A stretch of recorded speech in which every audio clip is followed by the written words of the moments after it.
മോദിയുടെ ഭരണത്തിന് കീഴിൽ അദാനി കൊള്ളയടിച്ചത് 20,000 കോടി രൂപ. ഫിനാൻഷ്യൽ എക്സ്പ്രസാണ് ഈ റിപ്പോർട്ട് പുറത്തുവിട്ടത്. ഒരു ടണ്ണിന് $28 നിരക്കിൽ ഇന്തോനേഷ്യൻ കമ്പനിയിൽ നിന്നും ലോ ഗ്രേഡ് കൽക്കരി വാങ്ങി, അതായത് നിലവാരമില്ലാത്ത കൽക്കരി വാങ്ങി ഇറക്കുമതി ചെയ്തു അദാനി.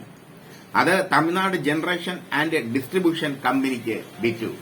ഇതാണ് ഫിനാൻഷ്യൽ എക്സ്പ്രസിലെ റിപ്പോർട്ട്. ഫിനാൻഷ്യൽ എക്സ്പ്രസിലെ റിപ്പോർട്ട് മോദിക്ക് വലിയ തിരിച്ചടിയായി മാറിയിരിക്കുകയാണ്. മോദിയും അദാനിയും തമ്മിലുള്ള ബന്ധം എല്ലാവർക്കും അറിയാം. മോദി അറിയാതെ ഇങ്ങനെ ഒരു അഴിമതി നടക്കില്ലെന്ന് രാഹുൽ ഗാന്ധി ആരോപിച്ചു. തെരഞ്ഞെടുപ്പ് 6ഉം 7ഉം ഘട്ടങ്ങളിലേക്ക് കടക്കവേ ഈ അഴിമതി ഉയർത്തിക്കാട്ടി പ്രചരണം നടത്തുകയാണ് കോൺഗ്രസ്. രാഹുൽ ഗാന്ധി മോദിയോട് ചോദിച്ചു, ഇതിൽ എത്ര കോടി നിങ്ങളുടെ കയ്യിലെത്തി, എത്ര കോടി നിങ്ങൾ കൈകൊണ്ട് വാങ്ങി, എത്ര ടെമ്പോകളിൽ നിങ്ങൾക്ക് പണമെത്തി? ഇതാണ് രാഹുൽ ഗാന്ധി ചോദിച്ചിരിക്കുന്നത്. മോദിക്ക് ഉത്തരം മുട്ടിയിരിക്കുന്നു. ഫിനാൻഷ്യൽ എക്സ്പ്രസ് തെളിവുകൾ സഹിതമാണ് റിപ്പോർട്ട് പുറത്തുവിട്ടത്. അദാനിയും അംബാനിയും മോദിയുടെ ഭരണത്തിന് കീഴിൽ തിന്ന് കൊഴുക്കുകയായിരുന്നു. അവർ വളർച്ച പ്രാപിക്കുകയായിരുന്നു. മോദിയുടെ ഇഷ്ടതോഴന്മാരായി അദാനിയും അംബാനിയും മാറി. ഇരുവരുടെയും പല ബിസിനസ്സുകളും തരികിടകളാണെന്നറിഞ്ഞിട്ടും മോദി കണ്ണടച്ചു കൊടുത്തു. ഇതൊക്കെ ഇപ്പോ പുറത്തുവരികയാണ്. പല സാമൂഹ്യ മാധ്യമങ്ങളിലൂടെ ഇക്കാര്യം ചർച്ചയായിരിക്കുകയാണ്. രാജ്യത്തിന്റെ 20,000 കോടി രൂപ കൊള്ളയടിച്ചു എന്ന് പറയുമ്പോൾ, അദാനിക്ക് മോദി സ്തുതിപാടി എന്ന് പറയുമ്പോൾ ജനങ്ങൾക്ക് മുമ്പിൽ മോദി കുറ്റക്കാരനായി നിൽക്കുന്നു. മോദിയുടെ സ്ഥിതി വളരെ ദയനീയമാണ്.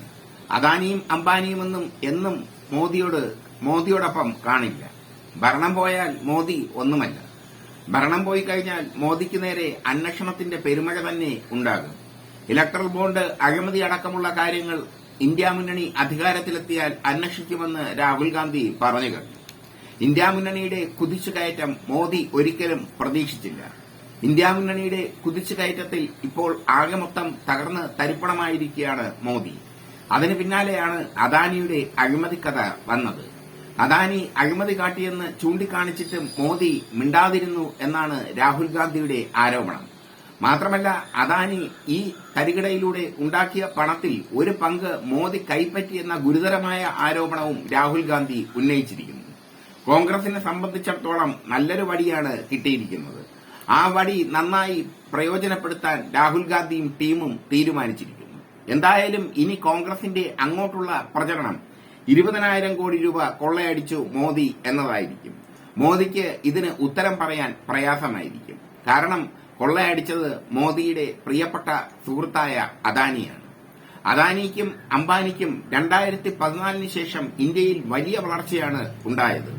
ഇന്ത്യയിൽ അവർക്ക് എന്ത് തരികിടകളും കാണിക്കാനുള്ള ലൈസൻസ് മോദി കൊടുത്തു. മോദി അവർക്ക് മുമ്പിൽ വിനീത ശിഷ്യനായി അല്ലെങ്കിൽ വിനീത വിധേയനായി നിന്നു. അവർ തങ്ങളുടെ അവസരം നന്നായി ഉപയോഗിക്കുകയും ചെയ്തു. മോദിയെ മുൻനിർത്തിക്കൊണ്ട് അഴിമതിയുടെ പരമ്പരകൾ തന്നെ അവർ ചെയ്തു. ഇപ്പോഴിതാ ലോ ഗ്രേഡ് കൽക്കരി ഇറക്കുമതി ചെയ്തത് തെളിവുകൾ സഹിതം റിപ്പോർട്ട് ചെയ്തിരിക്കുന്നു ഫിനാൻഷ്യൽ എക്സ്പ്രസ്. ആ ഫിനാൻഷ്യൽ എക്സ്പ്രസിലെ വാർത്ത വലിയൊരു പ്രചരണായുധമാക്കി കോൺഗ്രസ് വരുന്ന ഇലക്ഷനിൽ മാറ്റും എന്നുള്ളതും ഉറപ്പാണ്. എന്തായാലും മോദിയെ സംബന്ധിച്ചിടത്തോളം വലിയ തിരിച്ചടി.